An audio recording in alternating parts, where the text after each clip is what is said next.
নমস্কার, আমি অন্তি। আমার আরও একটি ব্লগে সবাইকে স্বাগত। আজ রবিবার, আজকেও সকাল সকাল রান্না বসিয়ে দিয়েছি, কারণ আজকে অনেক কাজ। আজকে বাড়ি ফেরা, আজকে ব্যাগ গোছগাছ করতে হবে, ওষুধপত্র গোছাতে হবে। সেই কারণে একটু সকাল সকালই উঠেছি। ঘুম থেকে উঠে নিয়েই আগে রান্নাঘরে ঢুকে গেছি, রান্না বান্না করতে হবে। আর তার মধ্যে ছেলে পাগল হয়ে গেছে, মুচ খাবে। ও তরমুজকে মুচ বলে। ওর দাদা আগের দিন নিয়ে গেছিলো, সেটাই কিছুটা ছিল, তাই অল্প একটু কেটে দিচ্ছি। এখন আবার দুপুরে কেটে দেবো। সকালবেলা উঠেই বায়না, কিছুই খাবে না, মুচ খাবে। ও যে কী করে মনে পড়লো ফ্রিজে তরমুজ আছে, ফ্রিজ কিন্তু ওর সামনে খোলাও হয়নি। তারপরেও আর এদিক দিয়ে নিজেদের জন্য একটু মাছ ভেজে নিচ্ছি, পান্তা দিয়ে খাওয়া দাওয়া হবে। আমার না পান্তা দিয়ে মাছ খেতে ভীষণ ভালো লাগে। বড়া করবো, আলু ভাজবো, আমার সাথে মাছ ভাজা খেতেও ভীষণ ভালো লাগে। আর কালকে অনেকটা ভাত ছিল রাতে, সেই কারণে সকালে সবারই পান্তা। বড় খাবে না, বর গরম ভাত খাবে, ছেলেও গরম ভাত খাবে, আমরা সবাই পান্তা খাবো। এখান দিয়ে আলু ভেজে নিচ্ছি। আমার আলু ভাজাও ভীষণ ভালো লাগে, সবার জন্যই ভাজছি। আর মা উঠে কিন্তু গরম ভাত ডাল সবই করে নিয়েছে। আর এখান দিয়ে ডালের বড়া করছি, পেঁয়াজ দিয়ে মুসুর ডালের বড়া। আজকে আর মটর ডাল ছিল না, মটর ডালটা দিলে আর একটু মুচমুচে হয়। মুসুর ডাল দিয়েই করেছি। আর মা দেখো আজকেও একটা কাপড় দিয়ে আমাকে বাটি রেখে দিয়েছে। এই বাটিটা অনেকটাই বড়, দেখে ছোট ছোট মনে হচ্ছে, কিন্তু ভীষণ ভালো। আর এখান দিয়ে দেখো আরেকজনকে ফোন দেখতে বারণ করি বলে কোথায় এসে ফোন দেখছে, লুকিয়ে লুকিয়ে সিঁড়িতে। আর এখন না ওই মিউজিক হয়ই হয়, মানে কার্টুনের সাথে, সেগুলোর সাথে কি সুন্দর করে নাচ শিখেছে। যেই কার্টুনগুলোতে গান হয় বা এমনি রিলস চলে আসে না অনেক সময়, সেগুলোতেও গান হয়, সেগুলো থেকে দেখে দেখে নাচ করে, অঙ্গভঙ্গি করে। মাঝে মাঝে খুব মজাও লাগে, আবার মাঝে মাঝে রাগও করি যে কী দেখি সেগুলো তুই। আর এই দেখো, দেখেছো যে দেখছে যে আমি ক্যামেরা অন করেছি, তাতে আরও বেশি নাচ করতে আনন্দ পাচ্ছে। আর এখান দিয়ে এখন দুপুরে রান্না বসিয়েছি। সকালে খাওয়া দাওয়া সবার কমপ্লিট, এখন ওই সেই মাছের ঝোল করব, আলু দিয়ে রসা। আর হচ্ছে কিছু করব না, মা ডাল করেছে, ভাজাভুজি মা করে নিয়েছে আগেই। আর আলু ভেজেছি, বড়ার কিছুটা আছে, ওটা ভেজে নিলেই হবে দুপুরে গরম গরম। আর বড়া জানো তো আগে থেকে বাছতে ভালো লাগে না, ওটা গরম গরম ভেজে খেতেই ভালো লাগে। আর এখান দিয়ে হচ্ছে ঝোলের জন্য মাছটাকে ভেজে নিচ্ছি। আর আমি না ঝোলের মাছটা যে খুব ভাজি তা না, আমি এমনি মাছ ভাজারটা ভীষণ কড়া করে ভাজি, মচমচ করে খেতে ভালো লাগে। তবে ঝোলের মাছটা আমি খুব বেশি করে ভাজি না। তবে আমার বাবা আবার ঝোলের মাছটা একটু কাঁচা কাঁচা থাকলে খেতে চায় না, মানে কাঁচা নয়, ভাজা খুব কড়াভাবে না হলে খেতে চায় না।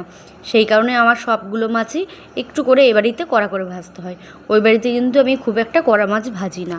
একবারে কড়াইতে সব মাছ ধরেনি বলে কিছুটা আগে ভেজে নিচ্ছি আর কিছুটা পরে। আর এখন দেখো আলুগুলোকে একটু ভেজে নেব। আলুগুলোকে ভালো করে না ভাজলে না এখনকার আলু ভেতরটা কেমন শক্ত হয়ে থাকে, তাই একটু ভালো করে আলুটাকেও ভেজে তুলে নিলাম। আর যেটুকু তেল আছে ওইটুকু তেলের মধ্যেই জিরে ফোড়ন দিয়ে দিয়েছি, আর তার মধ্যে মশলা দিয়ে দেবো। মশলা আগের দিন কড়াই ছিল, সেই মশলাটা কিছুটা ছিল, পেঁয়াজ আদা রসুন সব কিছু দেওয়া। সরি, রসুন নয়, আদা জিরে পেঁয়াজ আর টমেটো দিয়ে ওই নুন হলুদ দিয়ে সেটাকে একটু কষিয়ে নিচ্ছি। এই মশলাগুলো করা থাকলে অসুবিধা হয় না, বেশ সুবিধেই হয়।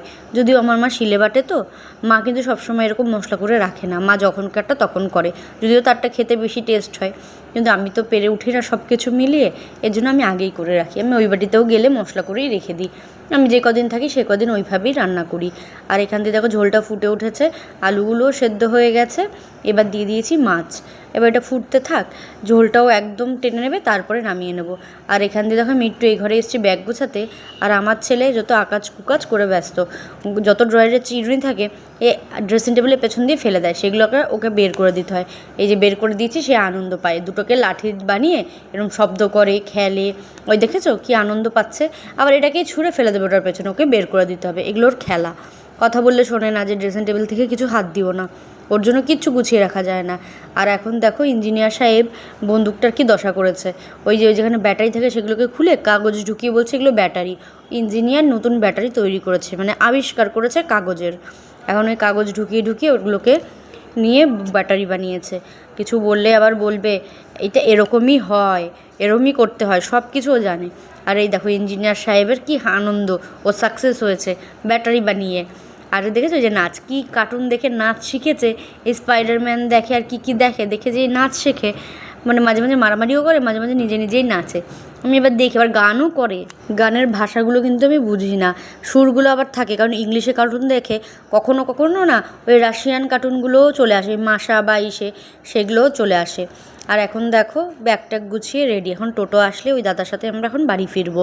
কতগুলো লাগেজ হয়েছে দেখো, মানে এসছি রুগী হয়ে যাচ্ছি কী সব নিয়ে। আর এই যে চলে এসছি, এসেই সবার আগে জল ভরে যাচ্ছি গাছগুলোকে দিতে, যে গাছগুলো কেমন আছে, শুকিয়ে যায়নি, ঠাকুর দিলে বৃষ্টি পড়ে তো গাছগুলো এখন সতেজই আছে।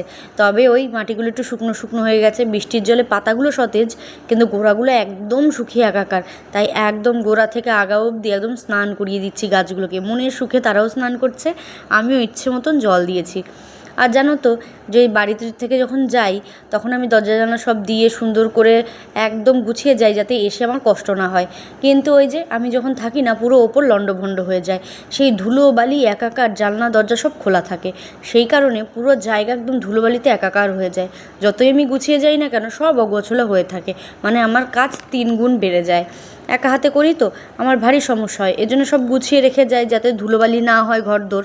আর ঠিক সেই কাজগুলোই হয়। ভগবান যে দুনিয়াতে কত প্যাচ পাঠিয়েছে সেটা এই জীবনে না আসলে বুঝতাম না, মানে কত যে প্যাচের দুনিয়া এটা, কত যে প্যাচ সেটা না এই সংসার জীবনে এসেই বুঝতে পেরেছি। যাই হোক, এখান দিয়ে ঝাড়টা দিয়ে নিই, পুরো স্নান হয়ে গেছি জানো না, তাও তো ভালো করে অত ভালো দিতে পারিনি, যেরকম পেরেছি দিয়েছি। এখনও হাজার একটা কাজ রয়েছে, রান্নাঘর অগোছালো হয়েছে, সেগুলোও গোছাতে হবে। এখন ঝাড়টা দিয়ে পরিষ্কার করে নিই। আর এত ধুলোবালি হয়েছে, কোথা থেকে আসে দরজা জানলা দেওয়া থাকলে কি বলবো, আর কিছু বলার নেই। আর এখান দিয়ে দেখো যে জিনিসগুলো এনেছিলাম সেগুলো তো ফ্রিজে তুলতে হবে, কিছু কিছু জিনিস আছে। আর যেগুলো এই হাগিস টাগিসগুলো সেগুলো ঘরে রাখতে হবে, ঘরেও প্রচুর ব্যাগ আছে, এগুলো আস্তে ধীরে গোছাবো, ওগুলো নিয়ে এখন তারা নেই। তো এইসবের মধ্যে খাবার দাবার আছে যেগুলো ফ্রিজে তুলতে হবে, কিংবা যেগুলো বের করে এমনি নর্মাল রাখতে হবে। অনেক ফল টল আছে, সেগুলো ওরকম চাপা প্লাস্টিকে থাকলে নষ্ট হয়ে যাবে।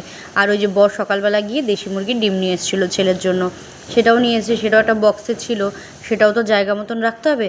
সেই কারণে ফ্রিজেই ওর একটা বক্স থাকে, সেটা বের করে ডিমগুলো রেখে দিচ্ছি, নাহলে এই ডিমগুলো না গরমে নষ্ট হয়ে যায়। এমনি ডিম যতটা ভালো থাকে তার থেকে কিন্তু এই দেশি মুরগির ডিম তাড়াতাড়ি নষ্ট হয়ে যায়। আর এখান দিয়ে যে ফল ডাব টাব সব নিয়ে এসেছি, সেগুলো পরিষ্কার করছি। আর এই যে আমার রান্নাঘরের অবস্থা এই, মানে কখন যে কি গোছাবো কি করব ভগবানই জানে। ঠিক আছে, আজ তবে এটুকুই থাক, দেখা হবে অন্য কোনো ভিডিওতে। ভালো থেকো, সুস্থ থেকো।